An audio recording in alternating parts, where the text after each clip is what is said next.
सभी लोगों को जय मसीह की। Praise the Lord. मैं विश्वास करता हूँ कि खुदावन ने ये अद्भुत दिन दिया और विश्राम दिन के दिन, शब्द के दिन जब हम सब आए हैं, एकत्रित हुए हैं, सुंदर आराधना के बाद जब हम उन वचनों की ओर चलेंगे जो खुदा की ओर से होगा, हम निश्चित तौर पे बहुत आयत के साथ सभी लोग आशीषित पाएँ। और आज एक विशेष विषय के साथ हम एकत्रित हुए हैं ताकि बहुत सारी बातें हम आपके बीच में लाएं और हम बहुत सारी बातों को जानने पाए बाइबल के अनुसार, क्योंकि वचन हमें जो चीज़ें सिखाती हैं कहीं हमें कोई भरमा के किसी और तरफ ना ले जाए। तो इसके लिए निश्चित तौर पे हमें बहुत ज़्यादा ये बात को ज़रूरी है कि आपके सामने सच होए, और वो भी बाइबल के वचनों के साथ।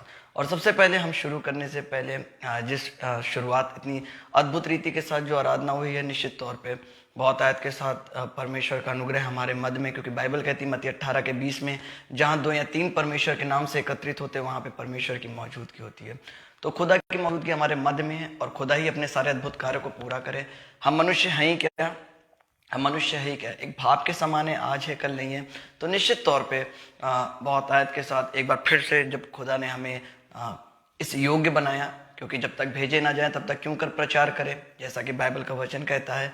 और निश्चित तौर पे जब हम आपके मध्य में आए हैं, तो जब हम वचनों के पास जाएंगे तो एक प्रार्थनाओं के साथ जाएंगे और बिल्कुल भी समय नहीं गवाएंगे, क्योंकि हम सब जानते हैं कि निश्चित तौर पे आपके लिए भी समय कीमती है। और मैं चाहता हूं कि एक थोड़े से समय में भी हम बहुत सारी बातों को सीखें, बहुत सारी बातों को जानें, ताकि खुदावन हमारे मध्य में अपने अद्भुत कार्य को पूरा करे और बहुत आयत से बहुत सारे लोग आज़ाद होने पाए।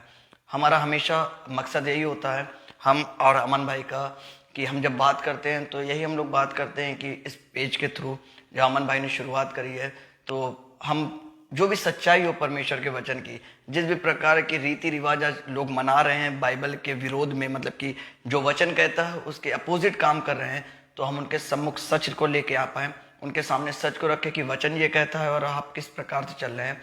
हम किसी को नीचा दिखाने के लिए, किसी को न्याय करने के लिए नहीं है, क्योंकि हमें कोई न्याय करने का अधिकार मिला नहीं है, क्योंकि यीशु मसीह भी चाहते तो न्याय कर सकते थे, लेकिन न्याय करने का जो अधिकार है सिर्फ पिता के पास है।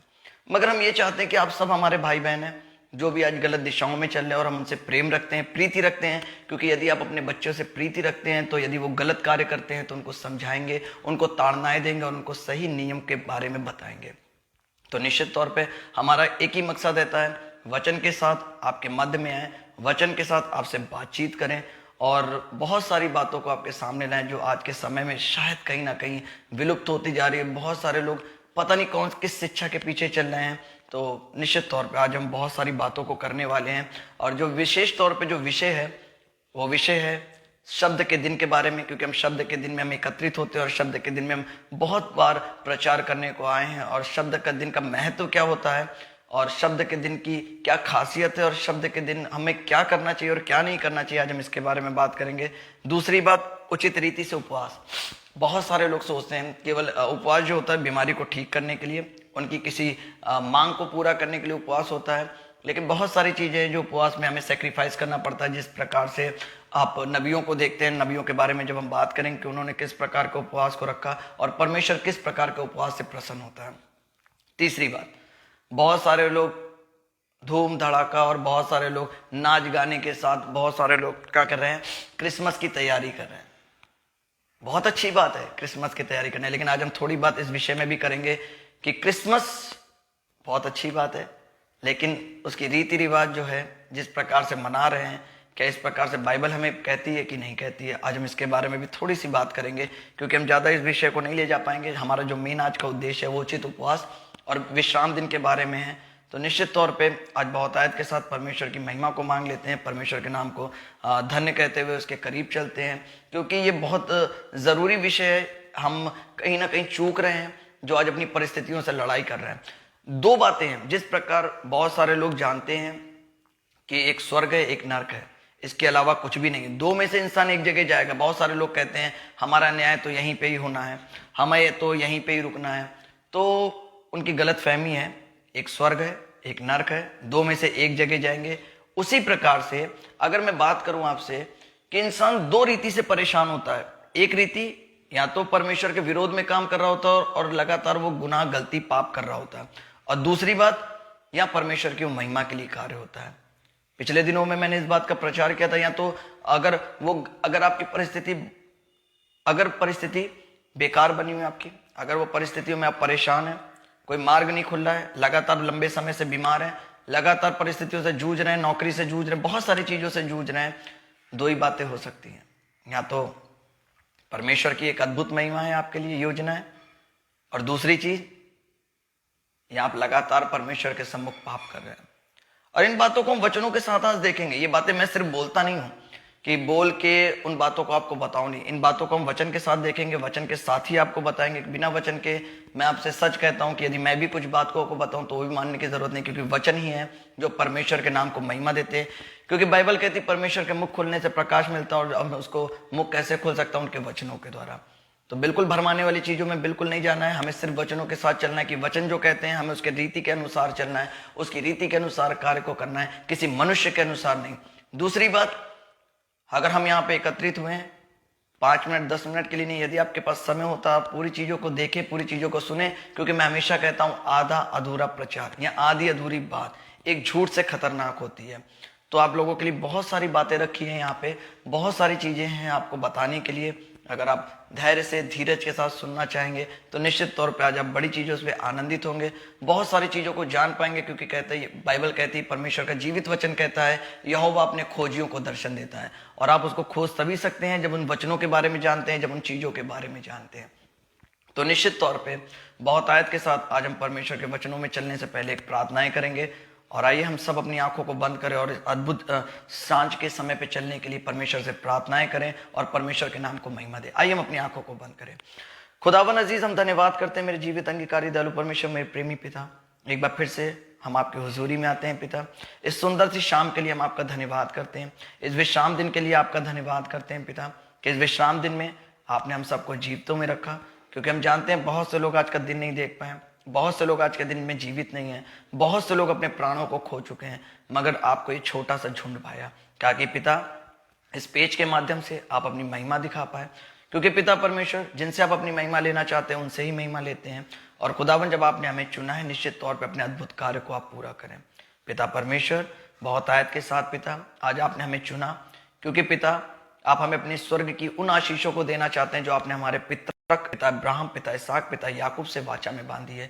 क्योंकि आप हमारे जीवते परमेश्वर है, आप मुर्दों के नहीं परंतु जीवतों के परमेश्वर हैं पिता। और आपने हमें चुना ताकि हम तेरे सम्मुख पिता उस अपनी मुख को खोल के उन बातों को मांगे। और पिता परमेश्वर, आप हमारे हृदय को जांचे ताकि आपके अद्भुत कार्य हमारे जीवन में होने पाए। पिता, जब हम आपके करीब आते हैं, क्या लेके आ सकते हैं परमेश्वर? इस संसार में पिता, यदि कोई किसी से प्रेम करता है, चाहे वो पति पत्नी का हो, बाप बेटी का हो, बाप बेटे का हो, भाई बहन को, किसी का भी, तो उसके लिए तोहफा लेके जाता है। हम आपके लिए क्या लेके आए? सारा संसार तो आपने बनाया, हम मनुष्यों को भी आपने बनाया पिता। हम आपके लिए कैसा तोहफा लेके आए पिता?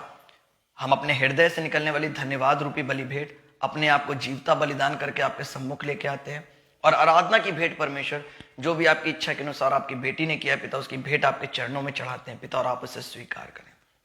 आपका वचन कहता है पिता, मत्ती 18:20 में, जहां 2 या 3 आपके नाम से एकत्रित होते हैं वहां पे आपकी मौजूदगी होती है। आपका वचन कहता है, जिस प्रकार राजा दाऊद जी हर सांझ की प्रार्थना को जाते थे और उनका हाथ फैलाना पिता परमेश्वर तेरे सम्मुख अन्य बलि की भेंट के रूप में ठहरता था, आज हमारा हाथ फैलाना भी पिता तेरे सम्मुख अन्य बलि की भेंट के रूप में ठहरने पाए। और बहुत सारे बंधन पिता यीशु के नाम से टूटने पाए पिता। जब एक एक लोगों को आपके करीब लेके आते हैं पिता, आपके प्यारे बेटे प्रभु यीशु मसीह के द्वारा उस कलवरी क्रूस पे बहाए गए लहू को लेते हैं, वाचा का वो शुद्ध लहू जो हम सबके गुनाहों पापों को धो के शुद्ध पवित्र करता है। क्योंकि पिता उस लहू के अलावा ऐसा कुछ भी नहीं है कि जो हमें आपके करीब आने दे पिता। वो लहू ही है जो हमें सारे अधर्म से धर्मी बनाता है, हर एक अशुद्धियों से शुद्ध बनाता है, तेरे सम्मुख विश्वास योग्य और ग्रहण योग्य बनाता है। क्योंकि जब यीशु मसीह ने अपने प्राणों को उस कलवरी क्रूस पे त्यागा, वो मंदिर का पर्दा पिता ऊपर से नीचे 2 भाग हुआ और हमारे लिए एक द्वार खुला जिससे हम आपके करीब आने पाए। पिता परमेश्वर, इस सांझ की प्रार्थना से पहले पिता परमेश्वर, हम में से किसी के जीवन में भी या हमारे घर के सदस्यों के जीवन में परमेश्वर तेरे विरोध में यदि हमसे कोई गलती गुनाह पाप हुए हो, इस प्रार्थना के एक पहर पहले भी पिता परमेश्वर, तो ऐसी सारी गलती गुनाह पापों के लिए पिता आप हमें क्षमा कर, क्षमा कर, क्षमा कर। हम मनुष्य हैं पिता, ये संसार कलेश देता है और हमसे कोई ना कोई गलती गुनाह पाप तो हो ही जाते होंगे। क्योंकि पिता यदि कोई कहे किसी ने पाप नहीं किया तो निश्चित तौर पर झूठ बोलता है। लेकिन आपको सच्चे और ईमानदार लोग पसंद है। जिस प्रकार उस डाकू को आपने क्षमा किया और पिता उस चुंगी लेने वाले को क्षमा किया, हम भी उसकी तरह पिता अपने अपने गुनाहों पापों का अंगीकार करते हैं कि कुछ भी पिता हुआ हो उसके लिए हमें आप क्षमा कर, क्षमा कर, क्षमा कर।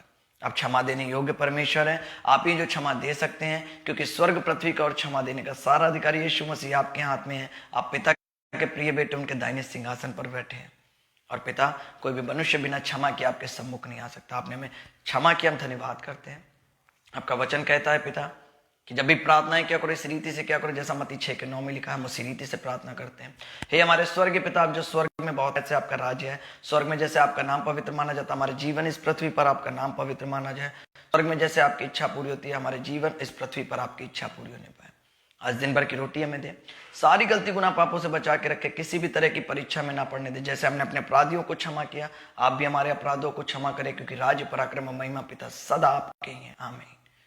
पिता, जब हम इस सांझ को आपके सम्मुख आए, ज्यादा कुछ नहीं परमेश्वर, हम कुछ मांगने नहीं आए परमेश्वर, मगर आपके बताई हुई बातों को बताने आए और आपका धन्यवाद करने आए कि आप राजाओं के राजा हैं, प्रभुओं के प्रभु हैं, सर्वशक्तिमान है, उस स्वर्ग के सिंहासन में विराजमान होने वाले हमारे इकलौते जिंदा जलाली खुदा है।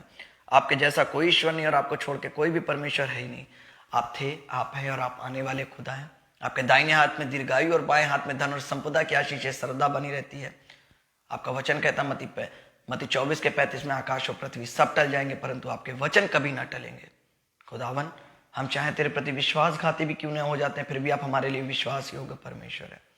आज जब हम एकत्रित हुए पिता, एक एक को बैठने में सहायता मदद प्रदान कीजिएगा। हर एक शैतान की युक्तियों को, हर एक दुष्ट आत्मा के कार्य को, हर एक प्रकार की रुकावट को, डिस्टर्बेंस को यीशु के नाम से शापित और बंदी बना के निकाल देते हैं। इस प्रचार के बीच में तेरे वाचा का लहू का बाड़ा इन सबके चारों ओर बांध देते हैं, ताकि पिता आज जो कोई भी इन वचनों को सुने आजाद होए, तेरे नाम की महिमा होने पाए। पिता, हम घटते चले जाए लेकिन आप बड़े पिता, इस महिमा के द्वारा आपकी प्रशंसा हो, आपकी तारीफ हो पिता, और बहुत ऐसे तेरा नाम धन्य कहने पाए। पिता परमेश्वर, आज बोलने वाला मैं नहीं परंतु पिता आपकी आत्मा बात करे। पिता, हम प्रार्थना करते हैं फेथ पेज के लिए पिता, अमन भाई के लिए पिता, उनके घर परिवार के लिए पिता, कि बहुत आयत से उनके जीवन में कार्य करे, और विशेष तौर पे पिता बेटी के लिए, आकृति बेटी के लिए पिता, कि उसके जीवन में पिता अपनी आवाज को ला, ताकि पिता वो आराधनाएं तेरे सम्मुख ग्रहण योग होने पाए, तुझे भाई परमेश्वर, और तेरे इच्छा के अनुसार वो आराधनाएं हो। क्योंकि आपने कहा है कि परमेश्वर आप स्वयं एक आत्मा, और जो लोग आत्मा सच्चाई से आपकी आराधना करते हैं आप ऐसे लोगों को खोजते हैं। वो बेटी पिता आपकी आवाज बने और जगत के छोर तक तेरे नाम का प्रचार करने पाए। उन आराधनाओं के द्वारा पिता बहुत सारे लोग छुटकारा पाए और बहुत सारे बंधन यीशु के नाम से टूट जाए। पिता, आपका वचन कहता है तेरे हाथ नहीं मेरे हाथ है, जिनको तुम आशीषित करते उनको मैं आशीषित करता हूँ। सचमुच पिता, आज की जो आराधनाएं थी कि हम आपका जय जयकार करें, और पिता परमेश्वर हर बात में तुझे महिमा दे, और हम वही जय जयकार करते हुए आपके पास आते हैं, ताकि पिता तेरे नाम की महिमा, तेरी प्रशंसा, तेरी तारीफ बहुत है से हम सबके मध्य में पिता युगन युग तक होने पाए। सब बातों में तुझे महिमा देते हैं, आगे के हर एक भाग को आपके हाथों में सौंप देते हैं। सारा आदर मान महिमा प्रशंसा करो आपको ही सौंप देते हैं, आप इसी के योग्य हैं। आपके प्यारे बेटे हमारे उद्धार करता यीशु नासरी के सामर्थ्य और पवित्र नाम में सारी बातों को मांग लेते हैं। आमीन, आमीन, आमीन। तो हमारे जल्द आने वाले उद्धार करता प्यारे प्रभु यीशु नासरी के सामर्थ्य और पवित्र नाम में सभी लोगों को जय मसीह की। और एक बार फिर से हम आपके मध्य में उन वचनों के साथ आए हैं, और उन वचनों के साथ चलते हैं, जैसा कि आज हमने आपसे वादा किया था कि आज का जो विषय है वो बहुत विशेष है, और हम थोड़ा सा पुराने नियम से और थोड़ा सा नए नियम से बात करने वाले हैं, उचित उपवास के लिए और विश्राम दिन के लिए बात करने के लिए। तो इसके लिए हम सबसे पहले देखेंगे, वचनों पे आएंगे, तो अपनी अपनी बाइबलों को उठाएं, क्योंकि हम सब उस बाइबल के बिना अधूरे हैं, क्योंकि हम परमेश्वर को उस बाइबल की वजह से जान पाए, क्योंकि यदि बाइबल हमें ना प्रदान की गई होती तो हम परमेश्वर के बारे में जान ना पाते हैं। तो आइए यशायाह नबी की पत्री निकालते हैं पुराने नियम में, यशायाह नबी की पत्री और 58 अध्याय को देखते हैं। यशायाह नबी की पत्री, द बुक ऑफ यशायाह चैप्टर 58, यशायाह नबी की पत्री 58 अध्याय, और उसको हम बहुत आयत से हम पढ़ते हैं आपके सम्मुख, और आप अपनी बाइबलों में देखें ताकि परमेश्वर के वचन को समझने में आसानी मिले। चलिए मैं पढ़ता हूं, और इसके ऊपर जब हम अध्याय 58 को हम शुरू करते हैं तो उचित उपवास के बारे में लिखा हुआ है, एक हेडिंग दी गई है उचित उपवास। तो उपवास के बारे में हम बता देते हैं। बहुत सारे लोग सोचते हैं कि उपवास रखने से उनकी बहुत सारी बीमारी ठीक हो जाती है, उपवास रखने से उनकी बहुत सारी इच्छाएं पूरी हो जाती है, और बहुत सारी गवाहियों में हम सुनते हैं कि हमने उपवास रखा और हमें ये मिल गया, हमने उपवास रखा हमें उन चीज़ों की प्राप्ति हुई। लेकिन बाइबल उपवास के बारे में कुछ और ही बताती है, और जब हम बाइबल के अनुसार उस उपवास के बारे में देखते हैं तो उपवास के दिन हम अपनी इच्छा को नहीं परंतु परमेश्वर की इच्छा को पूरा करते हैं। पहले हम उपवास के बारे में बात कर लेते हैं कि उपवास कैसे होता है, लेकिन आज के लोग कैसे मनाते हैं सबसे पहले हम इसको जान लेते हैं। क्योंकि मैं हमेशा एक बात को बताता हूं कि यदि आपको कोई अच्छी चीज जाननी तो सबसे पहले आप उसके बुरी चीज को देख लें, सिक्के के दूसरे पहलू को देख लें, तब सिक्के के जब अच्छे पहलू को देखेंगे तब आपको अच्छाई और बुराई में फर्क नजर आएगा। तो जैसे आज के हमारे मसीह भाई बहन हैं, हमारे क्रिश्चियंस समाज के लोग हैं, वो आजकल के उपवास कैसे मनाते हैं। मैंने बहुत सारे लोगों को देखा, क्योंकि मैं लोगों के मध्य में ज्यादा रहना पसंद करता हूं, तो निश्चित तौर पे देखा है। और वो कहते हैं कि हम जितना हमसे हो सकता है क्षमता हम उतना ही रख सकते हैं उपवास। तो उपवास के दिन क्या करते हैं कि ऐसी सारी चीजों को सेवन करते हैं जिसके द्वारा उनके शरीर में ना पानी की कमी हो सकती है, ना विटामिन की कमी हो सकती है। आप समझ रहे हैं कि फास्टिंग के समय पे जूस भी पीना है, पानी भी पीना है, बहुत सारी चीजों को ऐसे खाना है और बहुत सारी चीजों को ऐसे पीना है कि मैं नहीं समझता यदि आप खाना नहीं खाएंगे तो आपको किसी बात की कमी हो सकती है। क्योंकि आप पूरे प्रोटीन और विटामिन मिनरल्स के साथ सारी चीजें ले रहे हैं, तो उसको उपवास मैं नहीं बोल सकता। मेरे विषय में माफ कीजिएगा, किसी को बुरा लगे तो आप मान सकते हो, उसको मैं नहीं मान सकता, क्योंकि मेरे लिए ये उचित नहीं है। क्योंकि जब आप नबियों को देखते हैं तो उन्होंने बिना खाने पीने के टाट को पहना, राख ओढ़ी, माफ कीजिएगा, ठीक है, टाट ओढ़ा, राख को अपने ऊपर गिराया और उस दुख को उठाया। उस दुख को उठाने के साथ साथ सबसे बड़ी बात है, उस दुख को उठाने के साथ साथ आपको मैं बताऊं, उन्होंने अपनी सारी, जिन लोगों को बोलते हैं ना कि हमारे लिए सबसे मन पसंदीदा चीज है, उन सब चीजों का त्याग किया।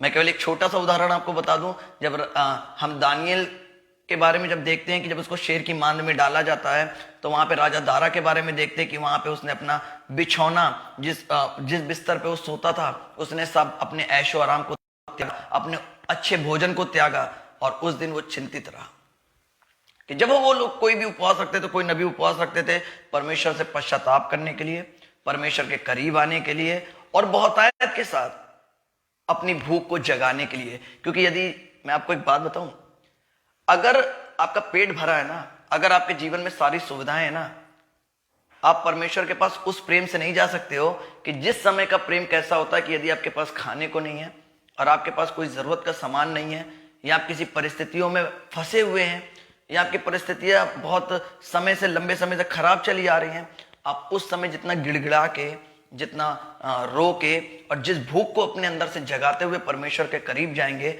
मैं आपको सच कहता हूं, यदि आपके पास बहुत सारी चीजें खाने को होंगी, बहुत सारी सुविधाएं होंगी और बहुत सारी परिस्थिति अच्छी होंगी कि आपका परिवार में सब कुछ अच्छा है और आपके लोग अच्छे हैं, तो आप उस प्रेम के साथ परमेश्वर के करीब नहीं जा सकते हैं शायद। इसलिए नबी लोग इस प्रकार के उपवास को रखते थे, इस तरह से परमेश्वर के पास टूट के, बिखर के, भूखे प्यासे और बहुतायत के साथ अपने आप को तोड़ते हुए परमेश्वर के पास जाते थे। क्या आज ऐसा ही कर रहे हैं हम सब? मेरा एक सवाल है, हम सब क्या ऐसा ही उपवास को कर रहे हैं? मैं किसी पर दोष नहीं लगा रहा, बाकी अपने आप ही सब लोग समझ सकते हैं मेरे कहने का तात्पर्य क्या है। यदि आप भूखे होके जाएंगे परमेश्वर के पास, यदि आप प्यासे होके जाएंगे, मैं आपको सच कहता हूं कि जब आप अपनी भूख और प्यास को जगाएंगे तो आपके जीवन में परमेश्वर अपने अद्भुत कार्य को पूरा करेगा। लेकिन यदि आपकी भूख और प्यास ही नहीं जगेगी, आपका पेट तृप्त होगा, आप उस प्रेम के साथ, आप उस टूटते हुए की तरीके घुटनों पे नहीं आ पाएंगे, आप बहुतायत के साथ अपने आप के हृदय को तोड़ नहीं पाएंगे। मान लीजिए दो व्यक्ति हैं, एक लाजर मान लेते हैं, एक धनी व्यक्ति मान लेते हैं, दोनों व्यक्ति को मान लेते हैं, एक लाजर एक धनी। तो टूट के कौन जाता था? धनी व्यक्ति के पास तो सारी चीजें थी, उसको जाने की क्या जरूरत थी, क्योंकि जितना जिसके पास होता वो उतना ही परमेश्वर से दूर होता चला जाता। और बाइबल इसीलिए कहती तुम दो स्वामी की सेवा मत करना, और दूसरे स्वामी का नाम दिया गया है धन, सुख सुविधाएं, ऐशो आराम। तो दूसरा स्वामी हमेशा ऐसा ही है। लेकिन जो लाजर जो था, गरीब था, वो बेचारा जूठन खाता था, लेकिन परमेश्वर को कितने अपने हृदय को तोड़ते हुए परमेश्वर के करीब आता होगा और परमेश्वर के नाम को महिमा कितनी अद्भुत रीति के साथ देता होगा। हर दिन वो मरता होगा, जिस प्रकार प्रेरित पौलुस जी कहते हैं कि मैं प्रतिदिन अपने आप को मारता हूं। उसी प्रकार उस उपवास के साथ हम परमेश्वर के करीब जाते। तो उपवास किस प्रकार का होना चाहिए? और ये बात मैं सिर्फ बोलता नहीं हूं, अगर इस बात को मैं वीडियो के माध्यम से ये नहीं कहना चाहता कि मैं कितना महान हूं, लेकिन उस उपवास को मैं उस तरीके से खुद भी करता हूं, तब आज जाके प्रचार करने की हिम्मत मिली है। क्योंकि बहुत सारे लोगों के भरमाने पे मत जाइए। मैं बहुत सारे इन दिनों प्रचार देख रहा हूं, 2-3 दिन से मैं प्रचार को देख रहा था, क्योंकि मैं सोशल मीडिया में मुझे भी प्रचार करने आना पड़ता है, क्योंकि मैं चाहता नहीं ज्यादा, लेकिन आना पड़ता है। तो लेकिन मैं उन लोगों की बातें सुन रहा था, नाम तो नहीं लूंगा क्योंकि इससे नए विश्वासियों को ठेस पहुंचेगी, लेकिन आप लोग कैमरे में इतनी बड़ी बड़ी चीजें बोल के पुलपिट के पीछे वही गलत काम कैसे कर सकते हैं? मैं नहीं समझ सकता है कि इस प्रकार से आप कैसे कर सकते हैं। पुलपिट में इतनी भावनाओं के साथ, इतने आंसुओं के साथ, इतनी सारी बातों के साथ आप बहुत सारे वायदे करते हैं। परमेश्वर के दासों के लिए मैं कह रहा हूं, बहुत सारे वायदे करते हैं कि आप लोग ऐसा करते हैं, लोग ऐसा करते हैं, लोग लाइट जलाते हैं, लोग इस तरीके से त्योहार मनाते हैं। मैं कहता हूं आप बिल्कुल ठीक बोलते हो, गलत नहीं बोलते, लेकिन सबसे पहले आप भी तो ये देखें कि आप भी वही चीज कर रहे हैं जो दूसरों को समझा रहे हैं। कहीं ऐसा नहीं आप भी वही चीजें कर रहे हैं। तो आप में और सदूकी फरीसी में कोई फर्क नहीं रहा, क्योंकि वो लोग भी शिक्षाएं बड़ी अच्छी देते थे, लेकिन उन्हीं गलतियों को दोहराते थे जिन गलतियों के लिए मना किया गया है बाइबल में। क्योंकि बाइबल कहती है सदूकी फरीसी के कैरेक्टर के बारे में बताओ, दूसरों से बोझ को उठवाते थे, लेकिन खुद एक तिनका भी नहीं उठाते थे। तो आप पुलपिट पे खड़े होने से पहले, वीडियो प्रचार डालने से पहले, लोगों को सिखाने से पहले आप देख सकते हैं कि आप भी ऐसे ही तो कार्य नहीं कर रहे हैं। यदि ऐसे कार्य कर रहे हैं तो सच बताऊं तो अपने आप को धोखा दे रहे हैं, और जो लोग उनको फॉलो कर रहे हैं वो अपने आप उनके साथ गड्ढे में जाएंगे। लेकिन जो लोग उस पुलपिट पे खड़े होकर जिन बातों को बता रहे हैं और उसके साथ साथ वो उसको फॉलो भी कर रहे हैं, मैं सच कहता हूं ऐसे लोगों के प्रचार जरूर सुने, ऐसे लोगों के प्रचार जरूर सुनने चाहिए। मैं स्पष्ट रूप से इस बात को इसलिए कहता हूं क्योंकि हम जब नबियों के बारे में देखते हैं, वो लोग बोलते नहीं थे, उसको करते भी थे, कैरेक्टर वाइज भी करते थे। लेकिन आज मैं 95% लोगों की बात करता हूं, 95% की, धोखा मत खाइए, बिल्कुल सही बात कर रहा हूं। बोलना और करने में बहुत सारे फर्क है, ठीक है, बहुत सारे प्रूफ है, लोगों को साबित भी कर सकते हैं। लेकिन मेरा ये काम के लिए मुझे सौंपा नहीं गया। मेरा काम पता है क्या सौंपा गया? दूसरों की निंदा करने के लिए नहीं। बाइबल ये कहती कि सच को सामने लाओ, वचनों के द्वारा सच्चाई को बताओ, प्लस परमेश्वर के नाम की महिमा के लिए, परमेश्वर की प्रशंसा, उसकी तारीफ करो। किसी को नीचा दिखाने के लिए, किसी का अनादर करने के लिए, किसी की बुराई करने के लिए हमें बिल्कुल नहीं बुलाया गया, ना ही किसी का न्याय करने के लिए। हमें यहाँ पे इसलिए बुलाया गया ताकि परमेश्वर के नाम की महिमा करे, परमेश्वर के नाम को अद्भुत कार्य को पूरा करे जो उसने हमें सौंपा है। लेकिन सच बताना भी हमारा फर्ज है, क्योंकि बाइबल जब हम कुरिन्थियों से पढ़ते हैं तो झूठे शिक्षकों के बारे में भरी पड़ी है, और लोग उसका फायदा उठा के कहते हैं कि पुराने जीवन से कोई बातों को निकाल के या किसी भी चीजों को निकाल के उनको बता देते हैं कि झूठे हैं। लेकिन मैं आपको सच कहता हूं, अगर आपको सबसे अच्छा परखना है कौन सही है कौन गलत है, जो व्यक्ति पुलपिट में खड़े होकर ऐसे कैमरे में अपनी प्रचार कर रहा है या पुलपिट पे खड़े होकर प्रचार कर रहा है, आप उसके कैरेक्टर को पुलपिट के पीछे देखें जाके, क्या वो इतना ही साधारण, इतना ही आम इंसान है जितने साधारण और आम की वो बातें कर रहा है? क्या वो उतनी आसानी से आप उससे मिल सकते हैं जितनी आसानी से वो कहता है कि हम तो रो रो के लोगों के लिए प्रार्थनाएं करते हैं, हम तो ये करते हैं, हम वो करते हैं? देखिए मैं आपको सच बात बताऊं, बोलने और करने में बहुत फर्क होता है। बाइबल कहती है कर्म के बिना विश्वास मरा हुआ है, तो वो विश्वास कर्म के बिना मरा हुआ है। और आज हम उस बातों में बात करेंगे। तो आइए अब मैं उचित उपवास के बारे में बताता हूं कि परमेश्वर किस उचित उपवास के बारे में हमसे बात करता है। आइए वचन की ओर देखें। मैं पढ़ता हूं यशायाह नबी की पत्री 58 अध्याय, द बुक ऑफ यशायाह चैप्टर 58, और वहां पे 1 से लेके, सबसे पहले मैं 12 वचन तक पढ़ूंगा ताकि आप जान पाए कि परमेश्वर उन वचनों के बारे में क्या कहता है। तो सबसे पहले हम देखेंगे 1 से लेके 5 वचन तक का। बाइबल कहती है, गला खोलकर पुकार, कुछ ना रख छोड़, नरसिंगे का सा शब्द ऊंचा कर।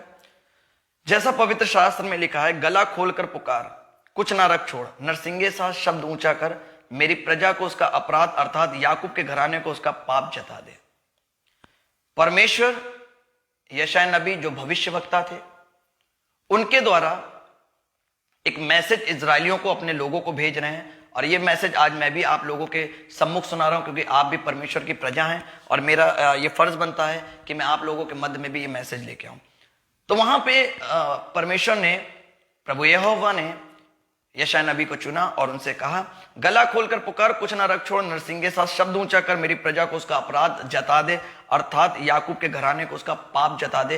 कुछ रख मत छोड़ना, किसी बात से डरना नहीं, जो सच है उनके सामने गला खोल के, चीख के, पुकार के उनके सामने सच को सामने ले आना। वे प्रतिदिन मेरे पास आते हैं और मेरी गति जानने की इच्छा ऐसी रखते हैं, मानो वे धर्मी लोग हैं जिन्होंने अपने परमेश्वर के नियमों को नहीं टाला। बहुत सारे लोग हैं जो परमेश्वर के करीब आना चाहते हैं और इस तरीके से कहते हैं मेरे अंदर पवित्र आत्मा है। हम पवित्र आत्मा के बारे में भी प्रचार करेंगे कि रियल पवित्र आत्मा के लोगों को आप कैसे पहचान सकते हैं। तो वो प्रतिदिन क्या करते हैं कि परमेश्वर के पास जाते हैं, बताते हैं कि परमेश्वर ने हमसे बात करी, हमें परमेश्वर ने दर्शन दिया, और उनकी गति जानने की इच्छा रखते हैं कि जैसे मानो वो धर्मी लोग हों। वो दिखाते हैं, शो ऑफ करते हैं, जैसे मान लो वो धर्मी लोग हैं जिन्होंने अपने परमेश्वर के नियमों को कभी नहीं टाला। ऐसा लोग आपके सामने आते हैं, कहते हैं ना ना मैं तो परमेश्वर के वचनों को कभी नहीं टाल सकता, मैंने तो कभी टाला नहीं, आज तक मैंने ये पाप नहीं किया, मैंने ये गलती नहीं करी। जो व्यक्ति इस प्रकार कहता है ना, सबसे बड़ा झूठ बोलता है। मैं आपको सच बताऊं, सबसे बड़ा झूठ बोलता है। वे मुझसे धर्म के नियम पूछते हैं और परमेश्वर के निकट आने से प्रसन्न होते हैं। वे कहते हैं क्या कारण है कि हमने तो उपवास रखा परंतु तूने इसकी सुधि नहीं ली।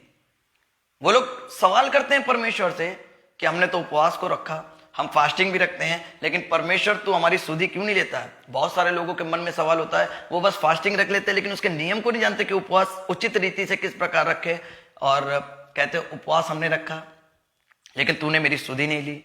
ऐसा क्यों? कि क्या कारण है कि हमने तो उपवास रखा परंतु तूने इसकी सुधि नहीं ली, हमने दुख उठाया परंतु तूने कुछ ध्यान नहीं दिया।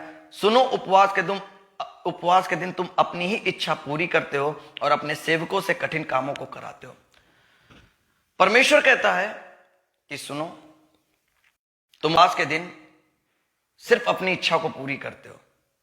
उपवास खत्म हुआ, चिकन मटन जो भी फेवरेट खाना है वो चाहिए। उपवास खत्म होने के बाद 7 बजे के बाद घूमना फिरना और बहुत सारी जगहों पर जाना और फिर अपने संसारिक रीति में वापस आ जाना। ऐसा उपवास बाइबल कभी नहीं बताती है। तो बाइबल इसीलिए स्पष्ट रूप से परमेश्वर कहता है यशायाह नबी के द्वारा इजराइलियों को बताते हैं कि सुनो कि तुम उपवास के दिन अपनी इच्छा पूरी करते हो और अपने सेवकों से कठिन कामों को कराते हो। सुनो, तुम्हारे उपवास का फल यह होता है कि तुम आपस में लड़ते और झगड़ते और दुष्टता से घूंसे मारते हो। हालेलुया। तुम्हारे उपवास का फल क्या होता है? चौथी आयत को जब पढ़ेंगे, सुनो तुम्हारे उपवास का फल ये होता है कि तुम आपस में लड़ते और झगड़ते और दुष्टता से घूंसे मारते हो। नियम में पढ़ते हैं तो बाइबल कहती है कि तुम्हारा उपवास ऐसा हो कि किसी दूसरे को पता भी ना चले कि तुम उपवास रखे हो, किसी दूसरे को भी पता ना चलना चाहिए, और किसी भी दूसरे को आप दिखाएं नहीं, अपने चेहरे में मायूसी उदासी ना लाएं कि आप उपवास हैं, और किसी को दिखाने के लिए आप उपवास को ना रखें। अगर आप उपवास हैं, आपके मन में कड़वाहट है, कुड़कुड़ाहट है, क्रोध कर रहे हैं, संसार की लालसाओं की ओर भाग रहे हैं और संसारिक रीति के साथ काम कर रहे हैं या कोई भी पाप कर रहे हैं, ऐसे उपवास से कोई मतलब नहीं है। आप परमेश्वर को समय देने के बजाय हल्ला गुल्ला अपने परिवार को समय दे रहे हैं उपवास नाम के लिए, क्योंकि बहुत सारे ऐसे फूड आप ले रहे हैं, बहुत सारे आप भोजन तत्व ऐसे ले रहे हैं कि जिनके द्वारा आपके शरीर में कमजोरी नहीं, क्योंकि हम जान सकते हैं जब शरीर की कमजोरी आती है तब हम किस प्रकार टूट के परमेश्वर के पास जाते हैं। तो अगर आपके जीवन में क्रोध है, लड़ाई है, झगड़ा है, ईर्ष्या है, बहुत आयत के साथ आप आपस में लड़ते झगड़ते दुष्टता से घूंसे मारते हैं, उचित उपवास नहीं है।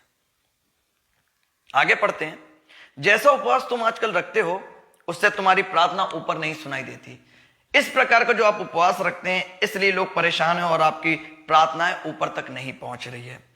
जिस उपवास से मैं प्रसन्न होता हूं, अब देखिए परमेश्वर की बात पे जरा थोड़ा ध्यान दीजिए। बाइबल कहती है जिस उपवास से परमेश्वर प्रसन्न होता है, हम थोड़ा इस पे ध्यान देंगे। जिस उपवास से मैं प्रसन्न होता हूं अर्थात जिसमें मनुष्य स्वयं को दीन करे। किस उपवास से परमेश्वर प्रसन्न हो रहा है? कि जिसमें इंसान उपवास रखने के साथ पूरे दिन भर अपने आप को दीन बनाए, नम्र बनाए, अपने आप को यीशु मसीह के तरीके झुका दे। यीशु मसीह के तरीके, जिस प्रकार यीशु मसीह ने परमेश्वर की संतान होने के बावजूद भी अपने चेलों के पांव धुले। मत अपने आप को बड़ा समझो, मत अपने आप को ज्ञानी समझो, मत अपने आप को एक पासवान की हैसियत से अपने आप को इतना ज्यादा पवित्र समझ लो, क्योंकि यीशु मसीह ने इन सारे बंधनों को तोड़ के बाइबल में कहा है कि जो अपने आप को सबसे छोटा बनाएगा वो स्वर्ग के राज में बड़ा किया जाएगा। परमेश्वर को जो चीज भाती है वो क्या है? जिस उपवास से मैं प्रसन्न होता हूं, अर्थात जिससे मनुष्य स्वयं को दीन करे। क्या तुम इस प्रकार करते हो? परमेश्वर सवाल पूछ रहे हैं कि जिससे मैं प्रसन्न होता हूं, कि अपने आप को दीन करो। यदि कोई गाली भी बके तो गाली के बदले गाली मत दो। अगर किसी ने धक्का भी मार दिया और आपको लग भी गई हो सकता है, उसको भी आशीषित कर दो। आगे देखते हैं, क्या सिर को झाओं के समान झुकाते हो? क्या अपने आप को इतना झुका हुआ महसूस कराते हो कि सबके सम्मुख अपने आप को दीन नम्र करके और झुका लेते हो? अपने नीचे टाट बिछाते हो, सारी सुख सुविधाओं को हटा के? क्या अपने नीचे उस सुख सुविधाओं के बिस्तर से उतर के क्या जमीन में सोते हो, जिस प्रकार नबी लोग करते थे? और राख फैलाने को ही तुम उपवास और यहोवा को प्रसन्न करने का दिन कहते हो? ऐसी बिल्कुल नहीं है। बाइबल कहती है जिस उपवास से यहोवा प्रसन्न होता है, वाकया ये नहीं है कि अन्याय से बनाए हुए दासों और अंधेर सहने वालों का जुआ तोड़कर उनको छुड़ा लेना और सब जुओं को टुकड़े टुकड़े कर देना। देखिए, जिस उपवास से परमेश्वर प्रसन्न होता है वो क्या ये नहीं है कि अन्याय से बनाए हुए दासों को, जो लोग अन्याय से बनाए हुए दास, उनको अंधेर सैन्यों का जुआ तोड़कर उनको छुड़ा लेना और सब जुओं को टुकड़े टुकड़े कर देना। क्या यह नहीं कि अपनी रोटी भूखों को बांट देना? उपवास के दिन यदि आप ही अपनी रोटी खाते हैं, और यहां पे बाइबल कहता है कि मैं ऐसे उपवास से प्रसन्न होता हूं कि 7 आयत को फिर से पढ़ते हैं, क्या वाया नहीं है कि अपनी रोटी भूखों को बांट देना, अनाथ और मारे मारे फिरते हुओं को अपने घर ले आना, किसी को नंगा देखकर वस्त्र पहनाना और अपने जाति भाइयों से अपने आप को ना छुपाना? क्या मतलब है उपवास का? क्या आप अपनी रोटी दूसरों को दे रहे हैं? क्योंकि आप तो खुद उपवास के दिन रोटी खा रहे हैं, केवल एक समय देखते हैं। मैं बहुत सारे लोगों को जानता हूं कि जिनकी फास्टिंग अपनी अपनी इच्छा के अनुसार है। कोई शाम को 4 बजे से लेकर सुबह 5 बजे तक कर रहा है, कोई सुबह 5 से लेके सुबह 11 बजे तक कर रहा है, फिर उसके बाद खा रहा है, फिर उसके बाद 4 बजे चालू हो रही है।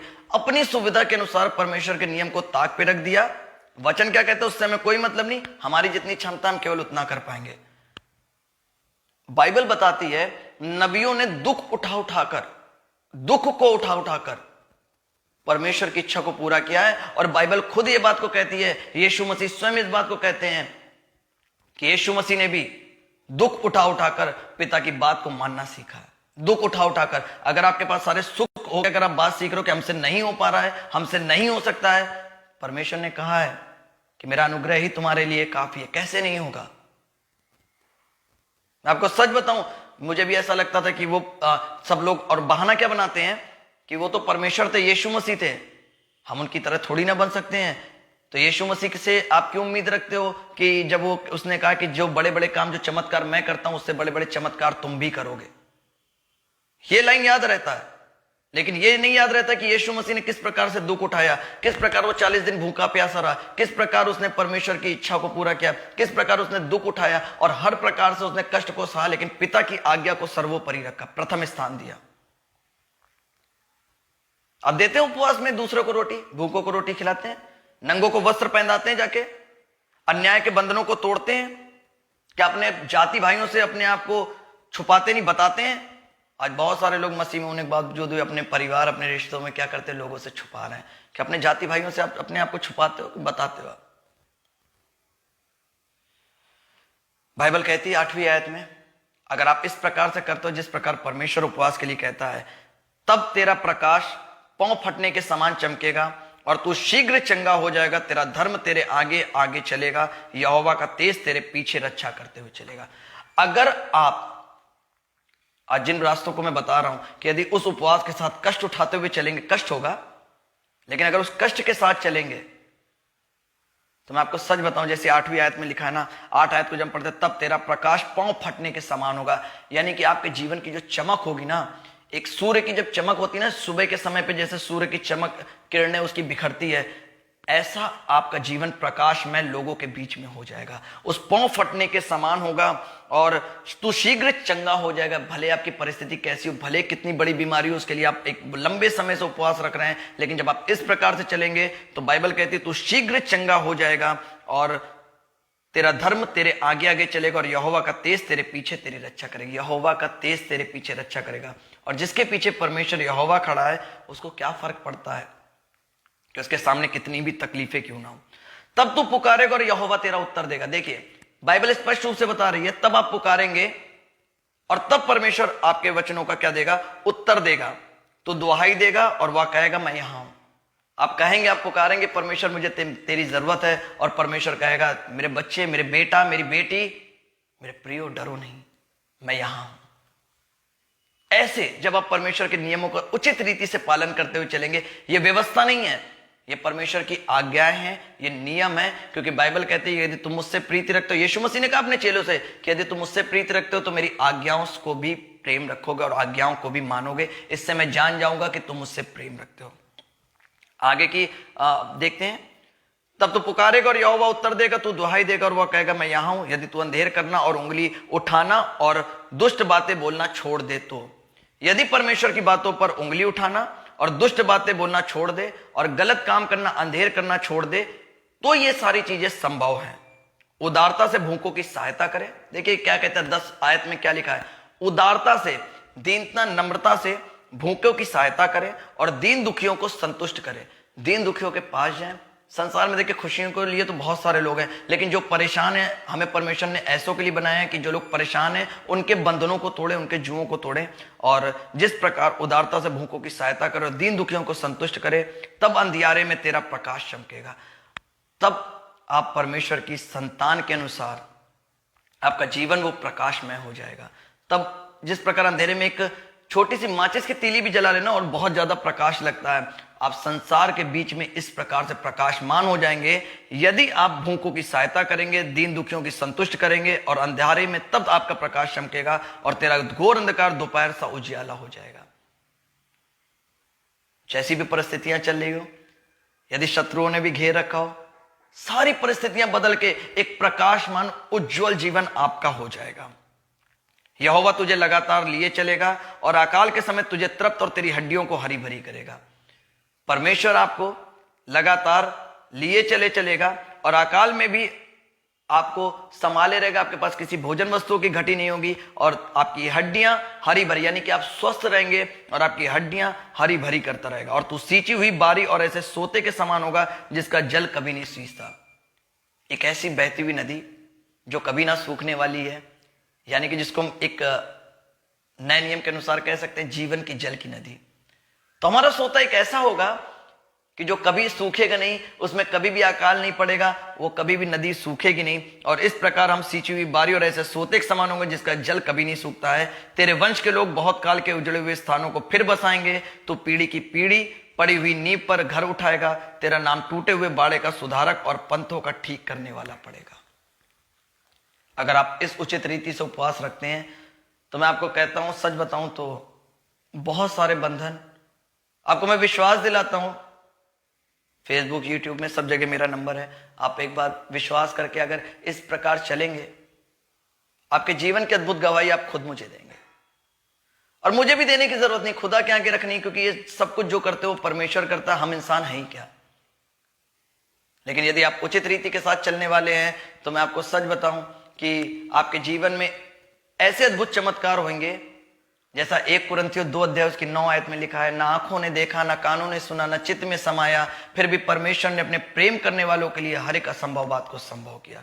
हमारी आंखें जिन बातों को देख नहीं सकती, हमारा हृदय जिन बातों में समा नहीं सकती, कान जिन बातों को सुन नहीं सकते, फिर भी परमेश्वर अपने प्रेम करने वालों के लिए ऐसा उजाला, ऐसा अंधियारे में उजियाला कर देगा कि आप सोच भी नहीं सकते, यदि आप ऐसे उचित उपवास के साथ परमेश्वर के करीब जाएंगे। बंद करें दिखावा। किसको दिखावा दिखा रहे हैं? धोखा किसको दे रहे हैं? अपने आप को। आप तो गड्ढे में जाएंगे, अन्य लोगों की भी सोचें, वो भी आपके साथ गड्ढे में जाएंगे। बेशक अभी आपको कुछ समझ में नहीं आ रहा है, बेशक अभी आपको ये बातें अच्छी लग रही हैं कि आप जैसे रीति से चल रहे हैं, आप अपने आप को ज्ञानी समझ रहे हैं, लेकिन परमेश्वर ने जगत के मूर्खों को चुना है ताकि हर एक को, परमेश्वर ने जगत के, बाइबल कहती है, मूर्खों को चुना है ताकि क्या करे, वो जगत के बुद्धिमानों को लज्जित करे। जगत के बुद्धिमानों को लज्जित करे, इसलिए उसने मूर्खों को चुना है, इसलिए उसने निर्बलों को चुना है ताकि सारे बलवानों को क्या करे, वो लज्जित करे। भ्रम में मत रहिए। इतना बुद्धिमान, इतना सामर्थ्य अपने आप को मत समझिए, क्योंकि शाऊल को भी परमेश्वर का अभिषेक था, लेकिन जब उसको घमंड हो गया तो परमेश्वर ने पवित्र आत्मा ले लिया और उसके ऊपर क्या किया, डर भय की आत्मा, जिसको हम बोलते हैं दुष्ट आत्मा। आइए ये बात हो गई उचित उपवास की। अब विश्राम दिन की हम बात करते हैं, तो विश्राम दिन को लोग किस तरीके से मनाते हैं। लोग सोचते हैं केवल विश्राम दिन के दिन हमें चर्च जाना जरूरी है, सुबह से चर्च होके आए, 1 घंटे 2 घंटे 3 घंटे 4 घंटे की चर्च हमने कर ली, बस गोल को अचीव कर लिया, यानी कि मंजिल को पा लिया। क्योंकि क्रिश्चियनिटी ये कहती संडे संडे चर्च जाना है, बाकी किसी चीज का मतलब है नहीं। संडे को हम चर्च जाते हैं, प्रार्थना करवाते हैं, पास्टर मेरे सर पे हाथ रख के प्रार्थना करता है, वगैरह वगैरह वगैरह वगैरह वगैरह। मगर उचित विश्राम दिन के दिन आप जानते हैं क्या होता है? क्योंकि बहुत सारे लोग क्या करते हैं, विश्राम दिन के दिन चर्च जाके वो सारे संसारिक काम करते हैं और वो अपने कामों को भी करते हैं जिनको करना शायद उचित नहीं है। लोग कहते हैं जरूरी है, करना पड़ेगा क्योंकि हम इस संसार में रहते। तो आइए विश्राम दिन का पालन करना। अब हम आगे चलते हैं, यशायाह नबी की पत्री 58 अध्याय उसकी 13 से लेके हम पढ़ने जा रहे हैं, 13 से लेके 14, 13 और 14 आयत, 2 आयत हैं, केवल 2 आयत हैं विश्राम दिन के बारे में, और उनको हम आपके सम्मुख रखते हैं। यदि तू विश्राम दिन को अशुद्ध ना करे, यानी कि अपने हृदय से लेके अपने शरीर से लेके किसी भी चीज से आपको विश्राम दिन को अशुद्ध नहीं करना है।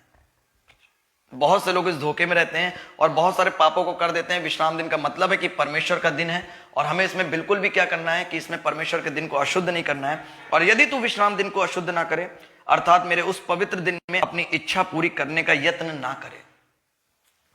आपके सामने है वचन, आप पढ़ सकते हैं, परमेश्वर खुद आपसे कह रहे हैं कि यदि तू विश्राम दिन को अशुद्ध ना करे, क्योंकि ये परमेश्वर का उस पवित्र दिन में अपनी इच्छा पूरी करने का यत्न ना करे, क्योंकि परमेश्वर का पवित्र दिन है जिसको उसने अपने लिए बनाया है। और इस दिन यदि आप अपनी इच्छाओं को पूरा करने का यत्न ना करें और विश्राम दिन को बड़े आनंद का दिन और यहोवा का पवित्र किया हुआ दिन समझकर माने, तो यदि तू उसका सम्मान करके उस दिन अपने मार्ग पर ना चले, अपने मार्ग पे अपनी बुद्धि से अपने कामों पे ना चले, अपनी इच्छा पूरी ना करे और अपनी ही बातें ना बोले, तो तू, कंडीशन है यहां पे फिर से सुन लीजिए, विश्राम दिन को आनंद का दिन और यहोवा का पवित्र किया हुआ दिन को समझकर माने, और तू पवित्र दिन का सम्मान करे और उस दिन अपने मार्ग पे बिल्कुल ना चले, जो आपका मार्ग है उसको बिल्कुल ना ले, ना ही अपनी इच्छा पूरी करे और ना ही अपनी ही बातों को बोले, तो तू यहोवा के कारण सुखी होगा। स्पष्ट रूप से ये लाइन, ये वचन आपको बताता है कि यदि विश्राम दिन के दिन, हर जो संडे को आप शब्द के दिन को मानते हैं और उसमें सिर्फ अपनी इच्छा पूरी करते हैं, 3 घंटे हो सकता है परमेश्वर की इच्छा को आप मान लेते हो, 3 घंटे हो सकता है जितनी देर आप चर्च में बैठे हो उतनी देर आप परमेश्वर के वचनों पे चल लेते हो। लेकिन उसके बाद यदि आप संसारिक रीति से चलते हो, संसारिक बातें करते हैं, संसारिक युक्तियों को पूरी करते हैं, अपनी भोग विलास अभिलाषाओं में फंस जाते हैं, तो आप उस विश्राम दिन को अशुद्ध कर रहे हैं। कुड़कुड़ाते हैं, लड़ाई झगड़ा करते हैं, कलेश करते हैं, खाते पीते न मौज मस्ती मनाते हैं, आप उस विश्राम दिन को अशुद्ध कर रहे हैं। यहां पे स्पष्ट रूप से इस बात को लिखा गया है कि यदि आप ऐसा नहीं करते, अपनी चाल नहीं चलते, अपनी बातें नहीं बोलते हैं, तो तू यहोवा के कारण सुखी होगा। तब आप परमेश्वर के कारण सुखी होंगे और मैं तुझे देश के ऊंचे स्थानों पर चलने दूंगा। मैं तेरे मूल पुरुष याकूब के भाग को उपज में तुझे खिलाऊंगा, क्योंकि यहोवा के मुख से यह वचन निकला है। ये हमारे मनुष्यों के मुख से वचन नहीं निकला है, ये परमेश्वर यहोवा के मुख से वचन निकला है कि जो निकला है वो पूरा भी होगा। जिस प्रकार यशायाह नबी की पत्री अध्याय 55 उसकी 11 आयत में लिखा है, जो वचन मेरे मुख से निकलता वो व्यर्थ ठहर कर मेरे पास नहीं लौटता, परंतु जिन कार्यों के लिए मैंने उसको भेजा होता उन सारे कार्यों को पूरा करके आता है।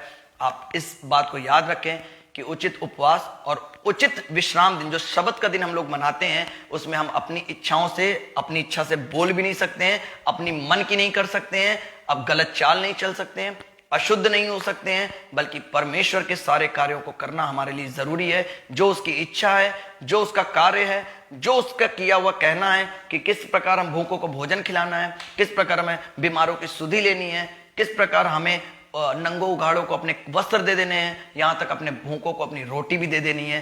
परमेश्वर ऐसे उपवास से और जिस प्रकार से विश्राम दिन शब्द के दिन में अपनी चाल ना चल के परमेश्वर के लिए धर्मी होके, परमेश्वर की इच्छा को सुन के, परमेश्वर के लिए सारे कार्यों को छोड़ के उसको महिमा देने के लिए जब हम इस प्रकार से चलते हैं, तब हम विश्राम दिन का सम्मान करते हैं, क्योंकि ये दिन बहुत पवित्र है। लोगों का मानना है कि 3 घंटे के बाद हमने कुछ भी करे जाके और परमेश्वर को तो जो महिमा देनी थी वो हमने दे दिया। नहीं, विश्राम दिन का पूरा दिन बहुत ज्यादा खास है। और मैं आप लोगों को बताना चाहूँगा, मैं सबसे ज़्यादा उपवास विश्राम दिन के समय ही रखता हूँ, और उस दिन मैं किसी से मिलना ज़्यादा पसंद नहीं करता हूँ, और ना ही मिलता हूँ। किसी पार्टी फंक्शन इन सब चीज़ों को अवॉइड कर देता हूँ, दूर नज़रअंदाज कर देता हूँ। केवल जिन भाई बहनों को मेरी ज़रूरत होती है, प्रार्थनाओं की ज़रूरत होती है, आपको पता है 24 घंटे प्रेयर टावर हमारा खुला रहता है और मैं ही कॉल उठाता हूँ सबका, तो निश्चित तौर पे उस दिन मैं केवल परमेश्वर के साथ समय बिताना पसंद करता हूँ। और हमारे मसीह भाई बहनों के लिए, जो लोग ज़रूरतमंद है उनके लिए, कि किन के जुएं तोड़े जाए, किन को परमेश्वर के राज्य में लाया जाए और किन से परमेश्वर के अद्भुत वचनों को सुनाया जाए। मैं हमेशा विश्राम दिन के दिन यही कोशिश करता हूं, क्योंकि संडे को लोग अक्सर पिकनिक का दिन मानते हैं। पिकनिक का दिन, खाया पिया मौज मस्ती किया, घर में गेट टुगेदर हो गया, आपस में मेल मिलाप होना, क्योंकि संडे को छुट्टी मिलती, क्या करें। लेकिन ये दिन केवल इस कार्य के लिए नहीं है, बल्कि इन सब चीजों से बढ़कर क्या है, परमेश्वर ने कहा है प्रेरितों के काम अध्याय 2 उसकी 42 आयत में, कि जब प्रेरित लोग जो होते थे, जो प्रथम युग की कलीसिया होती थी, वो आपस में मिलते थे, रोटी तोड़ते थे, परमेश्वर के वचनों को बांटते थे, प्रार्थनाएं करते थे, आराधनाएं करते थे। और परमेश्वर ने का वचन कहता है, जीवित वचन कहता है, जो जो तुम अंत के दिनों को आते देखो तो और भी ज्यादा ये किया करो। तो लोग मिलते जरूर हैं, लेकिन प्रार्थनाएं, आराधनाएं और परमेश्वर के नाम को रोटी तोड़ते हुए उस क्रूस को याद नहीं करते हैं। लेकिन बाकी के व्यर्थ के काम बहुत सारे होते हैं, कि किसके परिवार में क्या चल रहा है, किसके घर में क्या चल रहा है, वगैरह वगैरह वगैरह, ये सारी बातें होती है। तो ये था हमारा विषय, कि किस प्रकार हम उचित उपवास को मान सकते हैं और किस प्रकार से हम उचित तरीके से शब्द के दिन को मान सकते हैं। छोटी सी चीज में ज्यादा समय ना लेते हुए थोड़ा सा और बताना चाहूंगा। बहुत सारे मैं पेजेस देख रहा हूं, बहुत सारे पोस्टर देख रहा हूं कि 25 दिसंबर आने वाला है, क्रिसमस आने वाला है, आनंदित हो, आनंदित हो, आनंदित हो। मैं एक वचन के साथ विराम दूंगा, एक वचन के साथ आपको अंतिम प्रार्थना की ओर ले जाऊंगा। नए नियम में याकूब की पत्री, नए नियम में प्रभु यीशु मसीह के भाई याकूब की पत्री पे हम थोड़ा सा ध्यान देंगे कि वहां पे क्या लिखा है।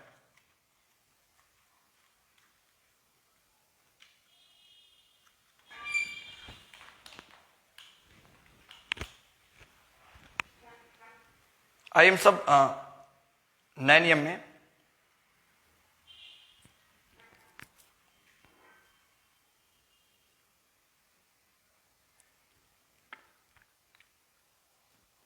याकूब की पत्री अध्याय 1 और उसकी दूसरी आयत, मैं आपको वचन पढ़ के सुना देता हूं। हे मेरे भाइयों, जब तुम नाना प्रकार की परीक्षाओं में पढ़ो तो इसको पूरे आनंद की बात समझो। मेरे भाइयों और बहनों, जब परीक्षाओं में और समस्याओं में पढ़ो ना, तो जिस प्रकार का आनंद 25 दिसंबर के लिए मना रहे हो, उसी प्रकार से हर समय मनाया करो। तब आप परमेश्वर की संतान कहलाओगे। सिर्फ 25 दिसंबर के दिन आनंद मनाने से कोई मतलब नहीं है, क्योंकि यीशु मसीह उद्धारकर्ता हमारा उस दिन जन्म लेके आया, इस पृथ्वी पर आया, और आज भी वो हमारे साथ है। तो हमारे लिए हर दिन आनंद का दिन होना चाहिए, हर परिस्थिति में आनंदित रहो। मैं इस बात से क्रोधित नहीं होता कि 25 दिसंबर नहीं मनाना चाहिए, बिल्कुल मनाना चाहिए, बड़े आनंद के साथ मनाना चाहिए। लेकिन हम कहते हैं 25 दिसंबर के नहीं, हर दिन परमेश्वर का बनाया हुआ और हर दिन अच्छा है और हर दिन आनंदित का है, क्योंकि यीशु मसीह मुर्दों में से जी उठा और आज भी जीवित और हमारे संग और साथ रहते हैं। तो हर दिन बड़ा आनंद के साथ क्यों नहीं है? सिर्फ 25 दिसंबर ही क्यों आनंद का दिन है? सिर्फ ईस्टर ही क्यों आनंद का दिन है? उस दिन परमेश्वर जी उठे, उसी दिन जी उठे, आज नहीं जीवित हैं या कल नहीं जीवित रहेंगे। कौन से भ्रम में हैं आप लोग? किस प्रकार की मसीहा से चलना है? आप प्रथम युग की कलीसिया से कुछ सीख ले, और वहां से आपको बहुत सारी चीजों के बारे में पता चलेगा कि किन रास्तों पे हैं और किन रास्तों पे हमें चलना है। मैं कहता हूं प्रतिदिन आनंद मनानी चाहिए, चाहे कैसी भी परिस्थिति क्यों ना हो। प्रेरित पौलुस जी से मैं बहुत कुछ सीखता हूं और हर प्रचार में उनका नाम जरूर इस्तेमाल करता हूं, क्योंकि कहानी कुछ ऐसी है कि मैं भी कुछ इसी प्रकार से था जब आया था। तो वो कहते हैं, मैं अपनी निर्बलताओं में बड़ा आनंदित होता हूं। मैं निर्बलताओं में सामर्थ्य को प्राप्त करता हूं कि जब मेरी हालत सबसे ज्यादा खराब होती, तभी मुझे परमेश्वर पे सबसे ज्यादा विश्वास होता है। अब अपने बुरे दिनों में भी उस आनंद के साथ रहे ना, जो 25 दिसंबर को अपनाए। वरना चर्च में जाके दिखावा करके, नाच गाना करके, हालेलुया बोल के वापस आने से क्या मतलब है? हालेलुया आप जानते हैं कितना पवित्र शब्द है। आप संसारिक कार्य करते हो और उसके बीच में हालेलुया बोलते हैं, प्रेज द लॉर्ड बोलते हैं, जय मसीह बोलते हैं। कितने पवित्र शब्द हैं। जय मसीह की, यानी कि हमारे मसीहा की जय हो। प्रेज द लॉर्ड, परमेश्वर हमारे मध्य में। इतना आसान नहीं है इन शब्दों को अपने मुख से निकालना, क्योंकि बाइबल कहती है तुम व्यर्थ में भी मेरा नाम मत लेना। बाइबल में लिखा है, परमेश्वर कहता है व्यर्थ में मेरे नाम को मत लेना। इसका भुगतान आप ही लोगों को भुगतना पड़ेगा, मुझे नहीं। आपके जीवन है, आप जान सकते हैं। मेरा काम है, मैं आपका भाई हूं, आपका बेटा हूं, आपके सामने सारी बातों को लाना, और इसी काम के लिए मुझे परमेश्वर ने रखा है। इसके अलावा आप सुनते हैं, आपके जीवन में आप अपनी अद्भुत गवाही को देखेंगे। कोई नहीं कहेगा, लोग प्रोफेसी कर देते हैं वो भी वचनों के बिना, कोई नहीं कहेगा हो गई तो ठीक है, नहीं हुई तो नहीं ठीक है। लेकिन मैं कहता हूं कि मैं सबके सामने इस बात को कह सकता हूं, यदि आप वचनों की रीति के साथ, एकदम सही रीति के साथ चलेंगे, कोई बात नहीं कहेगा। मैं लिखित दे सकता हूं कि आपके जीवन में आप इतनी बड़ी बड़ी गवाहियां देखेंगे कि जो कभी किसी ने सुनी और देखी भी नहीं होगी। याकूब की पत्री अध्याय 4 उसकी 8 आयत में लिखा है, यदि तुम परमेश्वर के निकट आओ तो परमेश्वर भी तुम्हारे निकट आएगा। सबसे पहले आपको उन नियमों को मानने के लिए परमेश्वर के करीब आना पड़ेगा, ताकि परमेश्वर भी आपके करीब आए। तो बहुत आयत के साथ हम बहुत सारा समय ले चुके हैं, और अब हमारे विराम का समय है कि हम अपने प्रचार को विराम देते हैं। और मैं विश्वास करता हूं कि खुदावन आपको इन वचनों के साथ आपके बंधनों को तोड़े, उन जुओं को तोड़े, ताकि आप सच को समझें। मेरा एक उद्देश्य, जब मैं मसीह में आया और मैंने झूठ बोलना छोड़ा, यूहन्ना की पत्री अध्याय 8 और उसकी 32 आयत सबसे ज्यादा मुझे भाती है कि तुम सत्य को जानोगे, सत्य तुम्हें स्वतंत्र करेगा। मैं केवल एक ही बात कहता हूं कि आज सच आपको स्वतंत्र कर दे, बस। इसके अलावा कुछ भी नहीं चाहिए कि मुझे कोई अपनी प्रशंसा तारीफ कराने के लिए मैं नहीं आता हूं। मैं केवल इसके लिए आता हूं कि प्रभु को अपनी महिमा मिले, और आप सब परमेश्वर के बच्चे, मेरे भाई बहन, मेरे माता पिता के समान है, और आप सब परमेश्वर के करीब जाए, और परमेश्वर आपको भी उन आशीषों से भरे जो उसने हमारे और हमारे यदुदा परिवार के जीवन में अद्भुत कार्य को पूरा किया है। हम यही चाहते हैं जो हमारे बीच में बड़ी बड़ी गवाहियां हैं, आपके मध्य में भी आए, क्योंकि हमें आपसे प्रेम है। परमेश्वर कहता है जो कमजोर है उनका हाथ थामो, उनको आगे लिए चलो। और हम वचनों के द्वारा आपको समझा सकते हैं, क्योंकि हम अगर आपसे अपनी बातें करेंगे, संसारिक बातें करेंगे, तो उससे कोई लाभ नहीं है। लेकिन यदि परमेश्वर के वचनों के साथ बातें करेंगे तो उससे बहुत सारा लाभ है, क्योंकि परमेश्वर के अद्भुत कार्य आपके जीवन में पूरे होंगे। तो आइए हम प्रार्थना में जाएंगे, अंतिम प्रार्थना में, और उसके बाद विराम देंगे हम प्रचार को। आइए अपनी अपनी आंखों को बंद करें। किसी की कैसी भी परिस्थिति क्यों ना हो, आज विश्वास करें, और विश्वास के साथ आज आप अपने जीवन में अद्भुत चमत्कार देखेंगे। आइए हम प्रार्थनाएं करते हैं। खुदावन अजीज, हम धन्यवाद करते हैं मेरे जीवित अंगीकारी दयालु परमेश्वर, मेरे प्रेमी पिता। एक बार फिर से आपकी हुजूरी में आते हैं, दीन होते, विनम्र होते हैं, झुक जाते हैं। इस दिन के लिए धन्यवाद करते हैं, इस समय के लिए धन्यवाद करते हैं। आपने बोलने का साहस दिया, क्योंकि आपने कहा तुम चिंता मत करना तुम क्या बोलो, क्योंकि बोलने वाले तुम नहीं परंतु पिता की आत्मा बात करती है।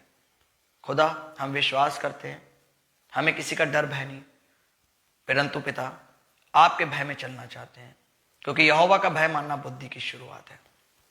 पिता, आज जो आपने हमें बताया कि आप किस प्रकार के उपवास से, किस प्रकार के विश्राम दिन को मनाने से प्रसन्न होते हैं, शब्द के किस तरीके से मनाते हैं, और किस प्रकार से परमेश्वर आप जीवित हैं।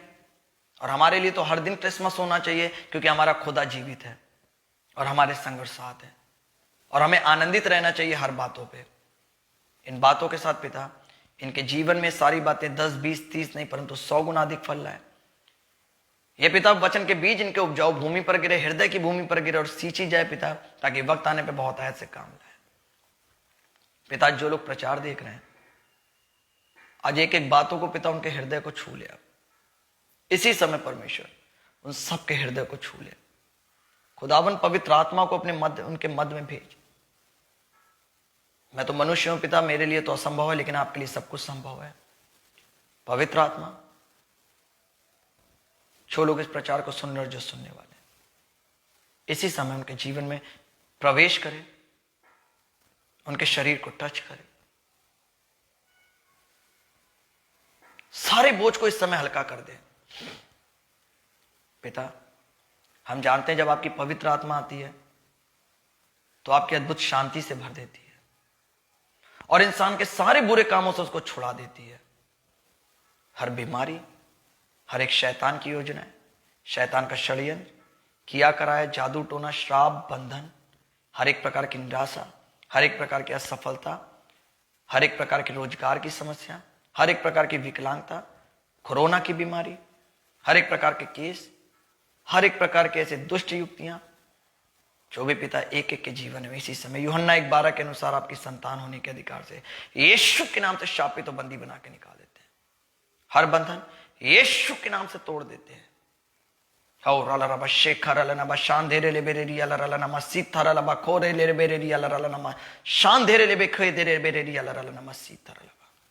आपका वचन कहता है याकूब 5:15 में, किसी भी विश्वास भरी प्रार्थना के साथ तुम किसी भी तरीके के रोगी को चंगा कर दोगे, उसके सारे गुनाह पाप क्षमा कर दिए जाएंगे, रोगी उठ के खड़ा हो जाएगा। इसी समय पिता जो लोग देख रहे हैं, हाँ मेरे खुदावन, हर एक बीपी के पेशेंट जिनको ब्लड प्रेशर की समस्या है, यीशु के नाम से हर बीपी को दूर कर देते हैं। हाँ मेरे खुदावन, पवित्र आत्मा आप अपना काम करें इसी समय उनके जीवन से, यीशु के नाम से शापित और बंदी बना के निकाल देते हैं। हर एक शुगर के पेशेंट पिता, बहुत सारे लोगों को परमेश्वर आज इस बीमारी ने घेर रखा है, इसी समय शुगर के बंधन पिता उनके शरीर से यीशु के नाम से टूट जाए। हर एक गांठिया, हर एक प्रकार के कैंसर, हर एक प्रकार के टीबी, हर एक प्रकार की बीमारी, एड्स जैसी समस्याएं, हर एक प्रकार का व्यभिचार भी पिता एक सबसे बढ़कर बीमारी हर एक नवयुवक के जीवन से इसी समय यीशु के नाम से तोड़ देते हैं। हर बंधन यीशु के नाम से टूट जाए। आपका वचन कहता है लूका 10:19 में कि देखो मैंने तुम्हें सांपों बिच्छू शत्रु की हर एक सामर्थ पर अधिकार दिया और इन सबसे तुझे कुछ हानि ना होगी। पिता आपने कहा यीशु के नाम से दुष्ट आत्मा भी हमारे वश में है। हर एक के घर से कलेश, हर एक के घर से झगड़े, हर एक के घर से पिता परमेश्वर शराब की दुष्ट आत्मा, हर एक नशे की दुष्ट आत्मा को तेरे संतान होने के अधिकार से, पूरे अधिकार के साथ हर एक शैतान को उनके घरों से यीशु के नाम से डांट के निकाल देते हैं। हर बंधन यीशु के नाम से टूट जाए।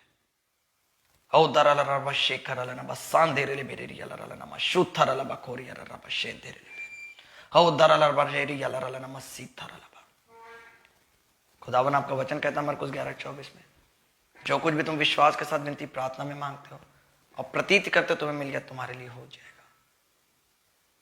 पिता आपने कहा है बहुत से दबे लोगों, परिश्रम करने वाले लोगों मेरे पास आओ, मैं तुम्हें विश्राम दूंगा। आपका विश्राम, आपकी अद्भुत शांति इसी समय पिता इनके जीवन में आने पाए। जिस प्रकार पिता परमेश्वर आपने मरियम मगदली माता से कहा था कि मैंने क्या कहा था मरियम कि यदि तू विश्वास करेगी तो परमेश्वर के कार्य को, परमेश्वर के अद्भुत चमत्कार को देखेगी। जिस प्रकार उस सूबेदार का विश्वास था, जिस प्रकार पिता उस यूनानी स्त्री का विश्वास था, यदि पिताजी ये लोग भी विश्वास करते हैं इस प्रार्थनाओं पे, मैं सच कहता हूं बड़ी से बड़ी बीमारी आज इनके जीवन से यीशु के नाम से हर बंधन टूट जाएंगे, हर परिस्थिति यीशु के नाम से बदल जाएगी। खुदा हम धन्यवाद करते हैं, धन्यवाद करते हैं, धन्यवाद करते हैं, इस सुंदर समय दिया धन्यवाद करते हैं। एक बार फिर से पिता हम अमन भाई के लिए और जितने भी पिता हमारे मध्य में लोग थे उनके लिए प्रार्थनाएं करते हैं कि आप उन सभी को पिता बहुत ऐसे आशीषित करें, उनके खत्ते हरे भरे होने पाए, सभी फले फूले बढ़ने पाए और तेरे नाम की महिमा करने पाए। विशेष तौर पे तेरे दास अमन भाई के लिए प्रार्थना करते हैं, उनकी सारी कमी घटी को, सारी जरूरतों को पूरा करें और उनकी सेवकाई को एक और ऊंचे स्तर पे लेके जाए, ताकि तेरे अद्भुत कार्य पिता और बहुत ऐसे अच्छी रीति के साथ होने पाए। सब बातों में पिता तू बड़े, हम सब गट जाए। सारा आदर मान महिमा प्रशंसा गौरव आपको ही सौंप देते, आप इसी के योग्य हैं। यदि जो बातें रह गई हो आप हृदय की युक्तियों को जानते उनको पूरा करें, क्योंकि आप मनों को जांचने वाले परमेश्वर हैं। और आपके प्यारे बेटे हमारे उद्धार करता यीशु नासरी के सामर्थ्य और पवित्र नाम में सारी बातों को मांग लेते हैं। आमीन, आमीन, आमीन। प्रभु यीशु मसीह का अनुग्रह, परमेश्वर पिता का प्रेम, पवित्र आत्मा की सहभागिता हम सब के साथ प्रभु यीशु मसीह के दूसरे आगमन तक होती रहे। आमीन, आमीन, आमीन। जय मसीह की। Praise the Lord. प्रभु आप सबको बहुत आयत से आशीषित करे। सभी लोगों को एक बार फिर से जय मसीह की।